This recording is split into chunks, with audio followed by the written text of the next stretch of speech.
it is what it is. You got to be patient as a coach, right? Yeah. But I'll have them, just like you say, you call it out. I'll have them say jab, cross, hook, cross. So Yeah. I'll have them talk, absolutely. Right. But the minute I hold a breath, I'll just put my mitts down. They're like, what? And I'm like, breathe. Breathe. Or I'll smack them, make sure they're. Are you alive? Yeah.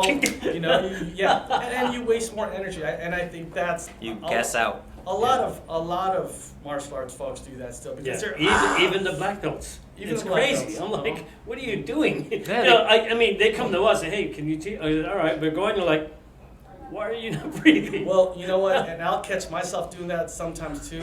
So always the first thing I do is I shadow box and I don't care about everything else, but I'll feel my breath.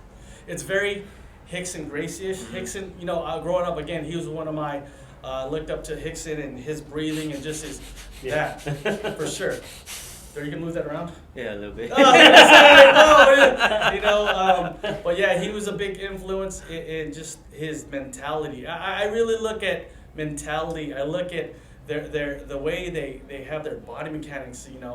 I just recently learned the secret behind that. If you learn how to breathe out completely, you'll always be able to catch your breath. Because everybody wants to breathe in, but everyone forgets if you have something in there. Well, and I'll tell you too that when you're telling them to breathe and you're swinging a stick at them, that they have that anxiety. They have to. Fear kicks in and everybody freaks out. And they still lay down. It's like Yeah, even just like a regular, it's blood. It's not going to do anything. Right. But you pull this out, people see the metal. Yeah, they freak out. Yeah. So. And then they start holding their breath. Yeah. And they pass out. That's not good. Did I die? No, I am CPR certified. So are you guys CPR certified? Yeah, it's something you should do. My work, I have to be at work. Okay. What do you do? I think I am. Oh, okay. At United Airlines. Oh, okay. I drive a bus. Oh, Yeah. got it. I mean, at worst, I get, I just hit him with the bus. Hey, you're awake now? Right on. Yeah. But yeah, so far so good. I don't really have any major injuries. So yes, sir. It's really funny because we were on the pit the other night with Dennis Duarte, and he starts talking, and he says, "Rick, since Mickey's going over to see you, you should show him that thing you were telling me." Did you see him on the? I heard Dennis say something. Yeah, he was telling me. He's always trying to provoke stuff, Dennis. What are you doing? He's an instigator. Dennis really is. So I had talked to him earlier that day about fight like you walk and walk like you fight, and he kind of wanted to demo it, and I showed him. So I said, "All right, throw your punches," and I'm going, and as if I'm just walking right to him. He's like, "Fuck, how do you get there so fast?"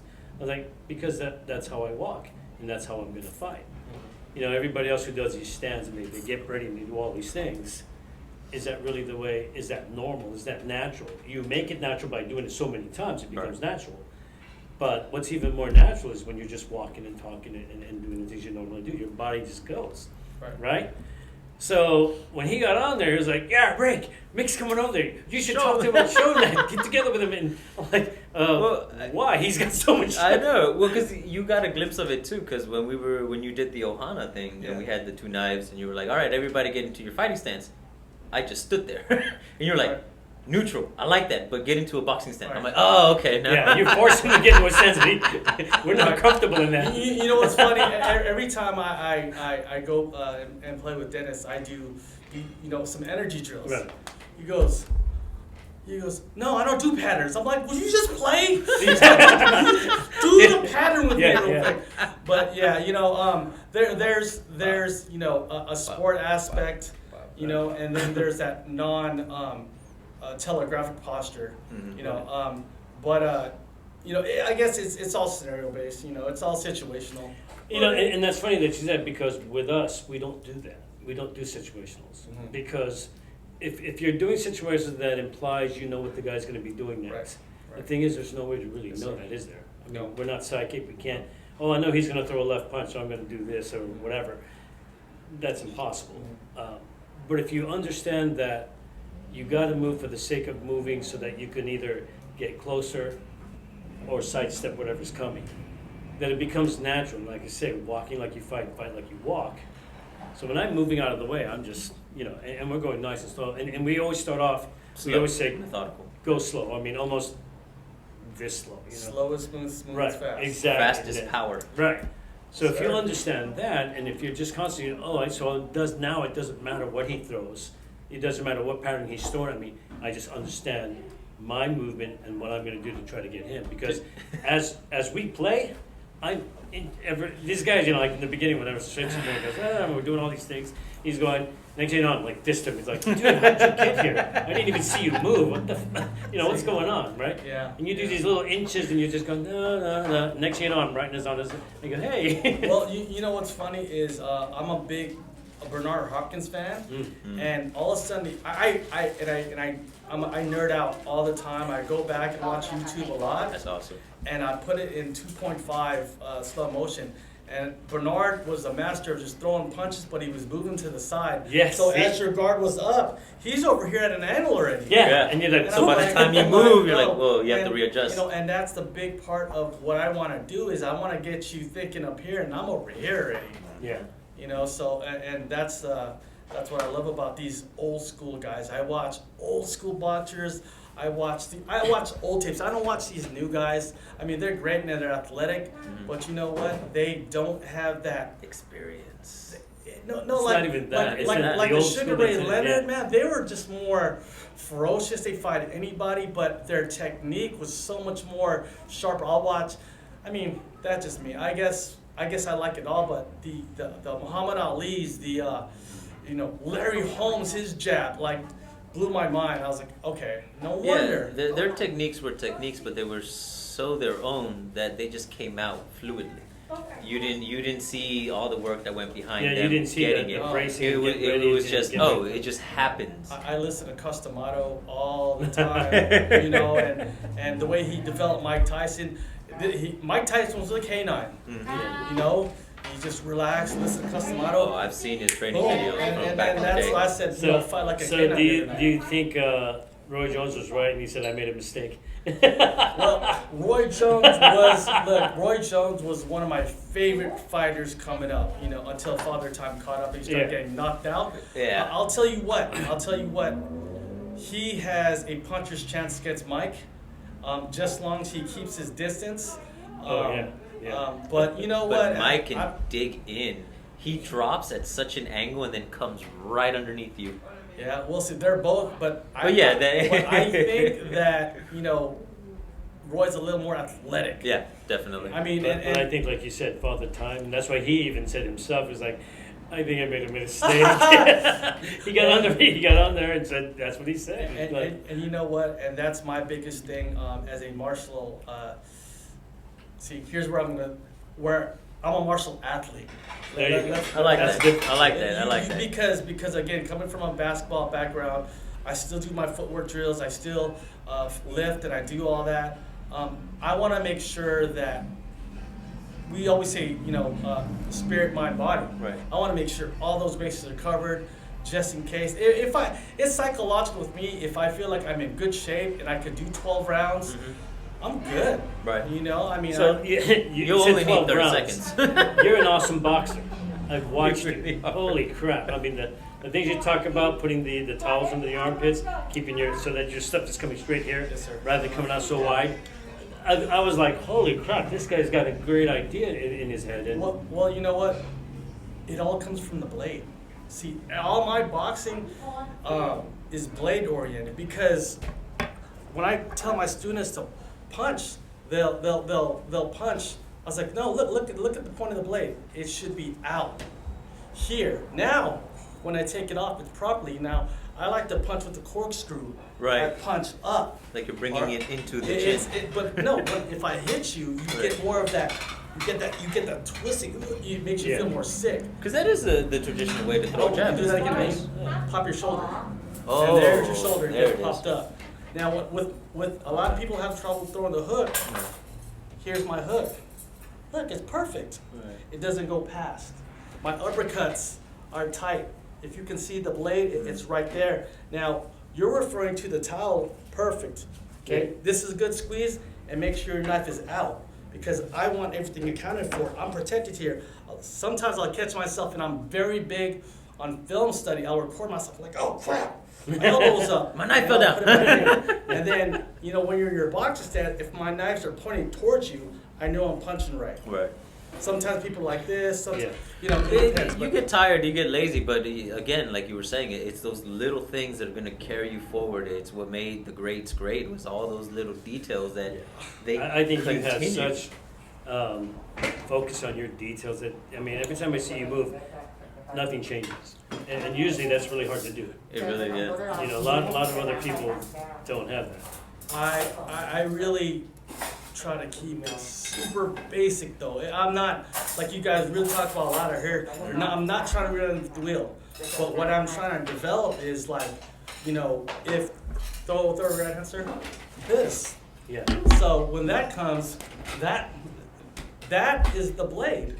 This is the destruction. Right. You know, or Guru Brian Everett showed me this one. I'll throw you right answer.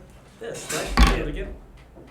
He did that. I was like, whoa! See, those little subtle details blow my mind. And I'm like, holy, yeah. Instead of passing, right, he just. I was like, dude, really? Yeah. And then you're ready to go because you've actually chambered up into to the. That's why we don't believe in blocking. We believe in hitting. That's what I'm saying, because the blade, and that's what thing is, the blade helps me with my hips. It just keeps me relaxed. He's the poster boy of the blade mentality. Well, you know, and here's the funny thing, because like we're at a gym up the street in the Woods right now, but we always talk to the boxers. We always tell them, hey, dude, you should really try some FMA footwork and FMA ideas with your boxing. And the coach actually teaches some of the footwork. The coach is like, wow, you guys got some good shit here. Let's talk some more. I mean, it's very. I think if any UFC guys or MMA guys fighting, if you guys start supercharging your techniques with weapons, what happens is this: you don't respect my hands a lot bit. I guarantee you, if I put a blade in here, you're gonna slip a little fast. Your reflexes are gonna be everything changes. You know what I mean? Everything changes, and I feel like, you know, there was one guy in particular the other night. He was starting to hammer fist. I said yes, because I'm a big hammer fist guy. He did it, but he didn't trap that hand. But he still got it off. Right. And now people are starting to palm strike, and I'm like, dude, foot stomp, beautiful. I've always wondered about the UFC. I was like, they're not illegal. Why don't people palm strike more? Because they don't think outside the box. Everybody thinks since the rules are this, and they never looked into it. They just see what everybody else is doing, and they mimic that. There's so many little. But have you noticed that that's why there's not a lot of Filipinos in MMA? No. Have you ever noticed that? I noticed that. Yeah. Yeah, and it's a lot because of Hawaiians, but not all Filipinos. Yeah, because a lot of Filipinos agree, that's not realistic, because if they're going to stop me from doing the stuff that I can do or that I do on the normal, and this is what I'm geared my body for, I'm going to do it accidentally and I'll get disqualified. Yeah, you get scared. Thumbs in the eye all day. I see that all the time, bro. It's such a beautiful thing. Dude, I got disqualified in a tournament in the Philippines, right? Mm-hmm. And it wasn't because I wasn't doing what they were doing. They realized that I wasn't putting up with the bullshit. I was doing it better. So and back then I was in a stance, in karate stance, right? And so I go in there and I do this, and I turn, and I struck out, and I hit the guy the whole bit. I actually dropped my hand because I saw the kick. Filipinos love the kick. Yeah. I dropped this and I hit him in the chest. The guy behind me yells for the point. The guy in front of me doesn't. I'm like, wait a minute. The guy who saw my punch, but the guy who's over there didn't see me the block, goes, oh yeah, he got you with the kick. I'm like, are you kidding? Right? So I said, all right, fine. I see what's going on. So now I know, okay, this is Philippines. The ref was the guy putting on the show, putting on the tournament. My boy's got to win. Yeah. So I'm like, all right. So he go again. We go. I went, wham, and I hit in the leg and I got disqualified. And you know where this was at? This is the Palenque. You know what Palenque is? No, sir. It's oh, that's right. You're not. It's Filipino. You were raised over there, right? So if you go to the Palenque, what it is, it's a fish market, right? And the tournament was at the fish market. The ring was duct tape on the cement floor, and that's where you fought. No gloves, no helmets, nothing. And I was just invited to go. I mean, I found out the week before the fight because I was visiting my cousins. And they said, oh yeah, there's a gym you can work out over here. They teach, martial arts. I said, oh, okay, cool. I'm in there. He goes, hey, we have a tournament this weekend. You want to go? like, I'm not even used to it. It's okay. Well, I don't have. Oh, it's okay. But it gives me a white belt. So so I'm fighting with these other white belts, and this guy's has. I go, you're not a white belt either. Like, oh, your white belt is way yeah, too clean. Like, wait a minute. Way too white. Yeah, right. So I was like, okay, I see what's going on. Yeah, And then the guy that I went with, the instructor, is, dude, it's like that there. You just gotta, do it. Yeah, we just needed you to fill in. Yeah, the roster. we needed another guy. So Oh, I was like, why did you tell me that? I would know, right? That's He goes, yeah, you did the right thing, though. That's cool. He said, they're never gonna see you again. I was like, okay. But but that's what it is, right? You get to a point where it's like, okay, well, I'm just gonna do what I'm supposed to do, and that's just. And it feels like that's what has driven you to all these arts and why you've kind of strayed away from some is because you don't get that sense of realism. I mean, you say with, was it Ron? Ron. Because the first thing he did was punch you in the chest. In the solar plex. Yeah. Oh. It was bad. But I mean, that's what you were looking for. You were looking for that sense of realism. How do I take this and use it? Yeah. You know what? I've always been, even when I played basketball, I like the contact. I want to go. When I go to the basket, I'm slashing. I'm going, make contact, so I can get to the line. Yeah, you do more street ball than anything else. Yeah. More than anything else. And you know what? I've always played with the adults to get myself better. Right. That old I truly believe in that too. Yeah, I mean. You don't know what you're really capable of until you're playing with somebody who's so much more polished than you are. And these guys were refined, man. I watch their little movements, man. As I'm starting to train more, my movement gets smaller. Yes. The movement gets smaller. If I telegraph a wide shot, he's bigger, faster, stronger than me. You'll never get there. I'm gonna get hit in the face first. And that's one of the things that Dennis wanted me to talk to you about, because he noticed that when I fight, and Naeem will tell you, whenever anything's coming at me, I wait to this close before I do anything with it. I don't reach out to it. I just go, oh, it's right here. Then I do what I'm gonna do. Cool, because the blade does the work. Yeah. Boom. So what do I need to be? Why do I gotta? I don't have to reach. You don't have to reach. Just come in here. Come into So my web. you're a counter guy. Oh, that's all we Big do. time. We don't block. We don't punch, and we don't move. We don't back up. Yeah. That's it. We're evil that way. I love it. But sometimes I will throw something so I can get a reaction. Yes. Oh yeah. I do that with this kid all the time. But dude, he does it in such a subtle way. He'll swing wide because we're at long range, and then we're going at it. And all of a sudden he's still swinging wide, but he's not really. He actually brings his hand closer to his body, and he inched closer. So to me, it still feels like we're going wide and far away. Yeah. So then by the time I step in, he's already half a step closer to me. I'm like, where the fuck did you come from? You know what and that he's is, right bro? there. You know what that is? It's wisdom. Yeah. That's some Yoda stuff right there. He earned all his gray hairs. Those, like I said, it's those little subtle things. The little this, the little punch, and you're moving this way. The biggest guy I watch, and he's beautiful to watch, is Vasily Lomachenko. I mean, he's okay. Like his footwork is ridiculous. It looks like Filipino footwork to me. It might be. When you bring up Filipino, you got to talk Manny. And Manny, you know what? And Manny is crazy. He has the best footwork, Filipino footwork, that anybody has ever seen. Yeah, you get punched and he's already moving to another angle. He uses the triangle system. He does. He has a triangle on his and not all people don't recognize. I'm like, me and Dan watching goes, oh look, it's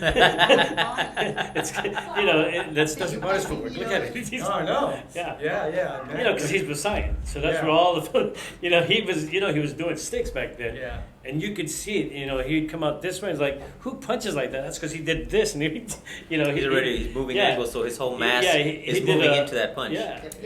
Manny's special. It's one of those things, Kuya, that who would have thought a Filipino would be a world champion? Wow, that just blows my mind still, and I think he's come back for one more fight, but why? I don't know why, but he's a multi-billionaire in the Philippines. I think he's just bored. Just a little bit, Just a little bored. He's like, oh, he is. He's a governor of the Philippines. Dude, I haven't knocked anybody out in so long. and I think that's the thing with Roy and Mike is, they're thirsty again. It's like you can't turn it off. Because you said something at the fire pit, something that caught my ear. I don't remember exactly what it was, but it was along the lines of that bug. Like when that guy came and was talking smack to you, your first thought was like, you relax. She's like, I get to kill somebody. Bro, you know what? And Isn't that every martial artist's dream? Oh, please fight me. Yeah, you know what? Throw the punch. Just throw a punch. Throw a punch. I'll tell you, that situation was very.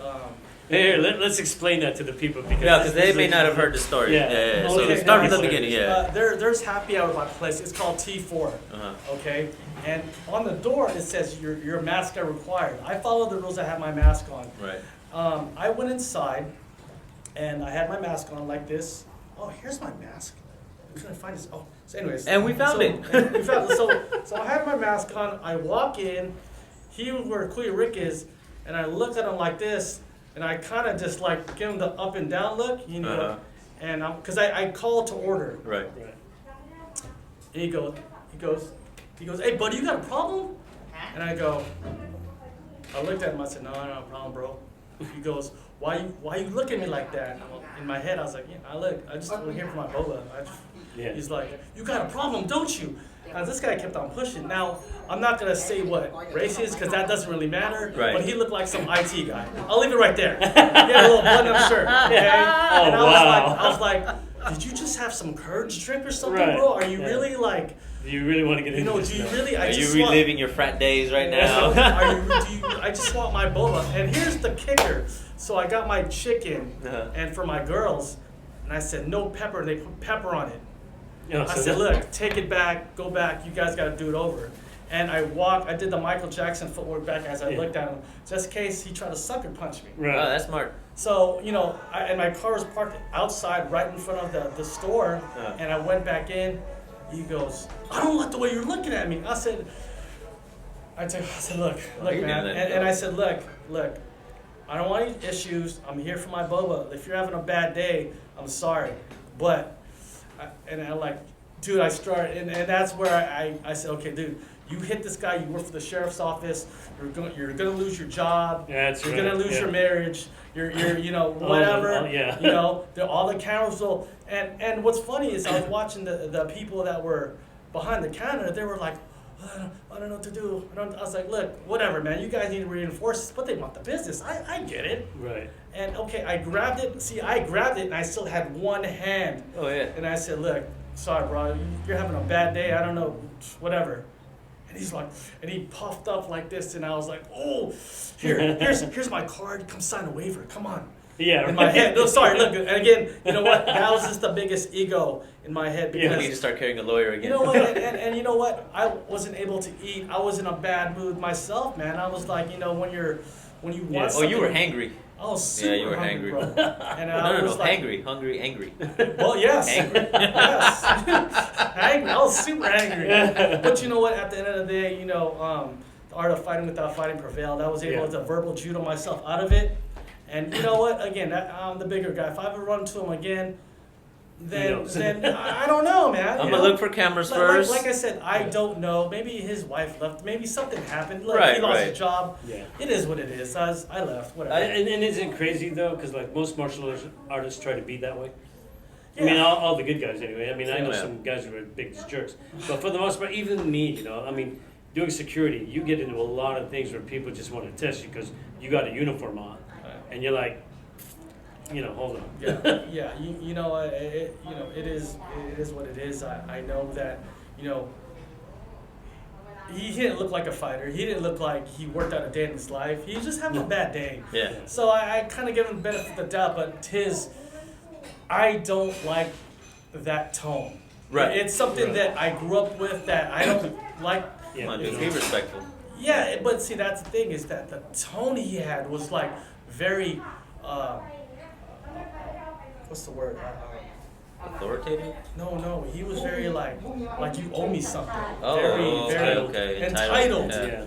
He was entitled to get thrown into a Tesla. I'm sorry. But anyways. We're not going to edit that, by the way. That's fine. We don't edit anything. And he had a nice Tesla too, so I'm sorry. Anyways, hey, my Honda goes from A to B, man. There you go. As long as it works. That's all that matters. No, but I get it, man. I mean, the awareness, early on when I started with these guys, I pulled up to a park, my wife, the kids, one of them was still a baby in her car seat, and got out, and she doesn't pay attention to anything. And I noticed, two people are talking in the car in front of me. And the girl opens the door, starts dumping something on the floor, and she's just going into this guy, calling him names. You're not a man. You're not this. You're not that. Just going hard into him. Yeah. Time passes by. We're at the playground. I'm standing there. She has the stroller. And my baby's running around with some other kids. I'm looking around, and like we scan. Even though we were in a public place, we were scanning, making sure we know. Then I hear somebody talking. What the hell is going on? And I look, some guy walking towards me, pretty far away. A big dude though. He was like maybe half a foot taller than me, a good 40 pounds over me. Yeah. And he's like, "What are you looking at?" I'm like. He's like, "Yeah, you're looking at me, this and that." And I'm like, "Okay." His son was walking in front of him. And he was like, "I don't like the way you look at me." He was just talking. He never got close enough. He stayed like right over there. Don't they always But do he that? just kept on talking, and then I kind of tracked where he came from. Oh, he's the guy getting bitched out by his woman in his car. See? And he's just trying to regain some of it. It was like, dude, I'm just here with my kid. My wife starts stepping forward, and I was like, just relax. She was gonna take him. Well, because she was like, what? Because she said something, and he wasn't really disrespectful. Yeah. He was like, I'm not talking to you. And he never really looked at her. Right. Because apparently he won't talk bad about a mother or somebody's wife. Because his just knocked him down a few pegs. And he was just trying to puff up. And then I was like, no, I'm just here with my kids. We're just playing. And it was just early on in my training. So in my pocket of my jacket, I had a karambit. So I'm like, that's illegal. That's illegal, right? I think so. Just a little bit, I think, bro. It was years ago. I'll edit that part. Years ago. Did you? I forget. You know what? The sheriff's officer. Yeah. It was like a good 6 years ago, man. I was only like 9 months into the training. Shortly after that, we tell them you don't need to carry knives. Yeah. I don't even have that knife anymore. You know what, Naeem, the biggest thing I really take away from that experience was, number one, I didn't rise up like him. I went down. And one thing is, I had my hand here, but I looked at his belt line too, just in case he had something. So a lot of stuff kind of kicked in, and I was like, "Whoa, okay." That's a great pressure test. It was cool, bro. But you know what? I do a lot of verbal like judo, like where I'm here. We do it like, "Hey, you're calling me names," and I know it's like you're my friend and everything, but I always put that just makes my training a lot more fun. Today I'm gonna be like, "Let's call me a jerk, call me whatever you want to call me," and then you put your hands on me. I'm like, dude, you can push me. I'm gonna walk away. Stuff like that. Yeah. So it's you a lot can't of let those little things like that. Yeah. Make the thing. Yeah. So you gotta get that feeling, that rising sensation. Once it reaches your throat, you're like. No, you know what, bro? But I always think about my family. That right there. I hurt this guy. I'm going to jail. I won't see my kids, and that's it. Because again, anything can happen. Even if I would have pushed him, his head would have slammed. Whatever. Yeah, there's a lot that could go wrong. And then the thing is, when they do the background check on you, you do all kinds of martial arts. Yeah. And then that's what gets us in trouble. Yeah. Well, he started it. That doesn't if that defense worked, but that doesn't even count anymore. Didn't you watch Con Air? Come on, man. Come on. Con Air. Yeah, that was one of my favorites. Man. Yeah, exactly. That's a great movie. Because that's exactly what happens with the martial arts. Like you do something just to protect somebody, and your ass goes to jail. Like, and then you have a shitty lawyer that says, "Yeah, just plead guilty. You'll be fine." Oh my god. It was self-defense. That's funny. But, yeah, guys. Again, thanks for having me. But I don't know anything, man. My biggest thing is I box a lot. Now I box a lot, but as I'm boxing, I'm thinking of, okay, I'm getting tired, man. I gotta start thinking of something else. I try and think switching. I try and think, okay, as I'm boxing, I'm pulling my weapon out. I'm trying to work on my draw.